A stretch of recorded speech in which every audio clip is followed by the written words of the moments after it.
अस्सलाम वालेकुम प्यारे दोस्तों और बच्चों। आज की कहानी का नाम है आंख ना नाक बनू चांद सी। आजकल की मासियों ने तो नाक में दम कर रखा है, काम काज ठीक तरह से करती नहीं और तनख्वाह बढ़ाने के मुतालबे जोरों शोर से जारी रहते हैं। खाला बी ने अपनी पड़ोसन से शिकायत करते हुए कहा।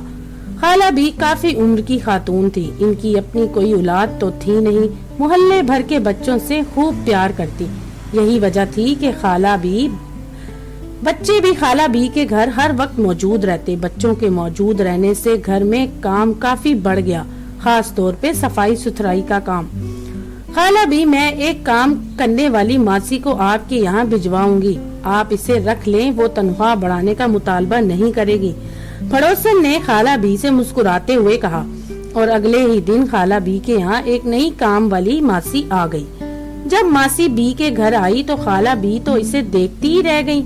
मासी बहुत ही काली थी, मगर इस काले रंग पर भी इसने खूब बनाव सिंगार किया हुआ था।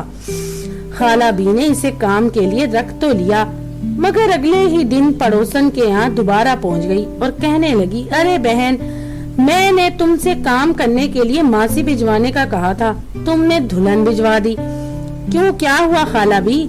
पड़ोसन ने हंसते हुए पूछा। बहन होना क्या है, काम वाली मासी जिस कदर काली है इस कदर ही मेकअप करती है। भला बताओ, ऐसी सूरत पर भी इतना बनाओ सिंगाओ, आंख ना नाक बनू चांद सी। खाला बी ने तिल मिलाते हुए कहा और जवाब में पड़ोसन मुस्कुराती रही। तो दोस्तों, अगर आपको ये कहानी पसंद आए तो मेरे चैनल को लाइक और सब्सक्राइब जरूर कीजिएगा।